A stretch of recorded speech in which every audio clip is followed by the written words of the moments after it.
Universal Food Corporation versus Court of Appeals with GR number L-29155 dated May 13, 1970. Case Doctrine. In reciprocal obligations, neither party incurs a delay if the other does not comply or is not ready to comply in a proper manner with what is incumbent upon him. Facts: In 1938, Francisco Sr. discovered a formula for the manufacture of a food seasoning derived from banana fruits popularly known as Mafran sauce. In May 1960, Francisco Sr. entered into a contract with the UFC, stipulation among others that he be the chief chemist with a salary of 300 a month. Francisco Sr. kept the secret materials to himself.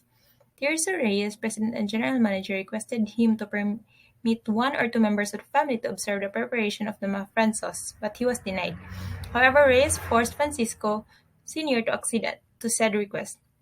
Thereafter, due to alleged scarcity and high prices of raw materials, a memorandum duly approved by Reyes that only Supervisor Ricardo Francisco should be retained in the factory and that the salary of Francisco Sr. should be stopped for the time being until the corporation should resume its operation was issued.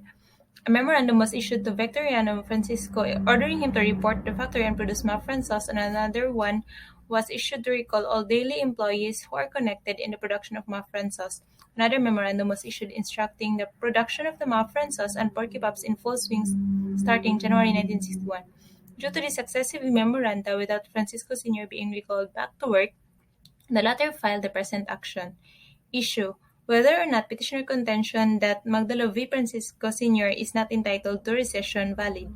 Ruling: No, the general rule is that rescission of a contract will not be permitted for a slight or casual breach, but only for such substantial and fundamental breach as would defeat the very object of the parties in making the agreement.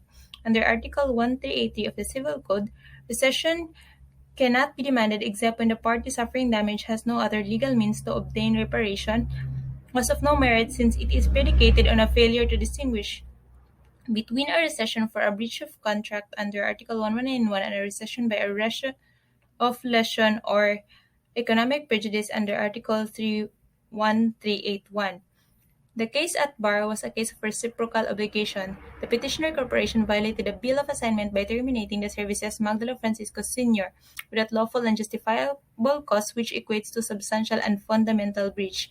Thus, apart from the legal principle that the option to demand performance or ask for rescission of a contract belongs to the injured party, the fact remains that the respondent's appellee has no alternative but to file the present action for rescission and damages. Thus, Francisco Sr. is entitled to rescission. Created using Powtoon.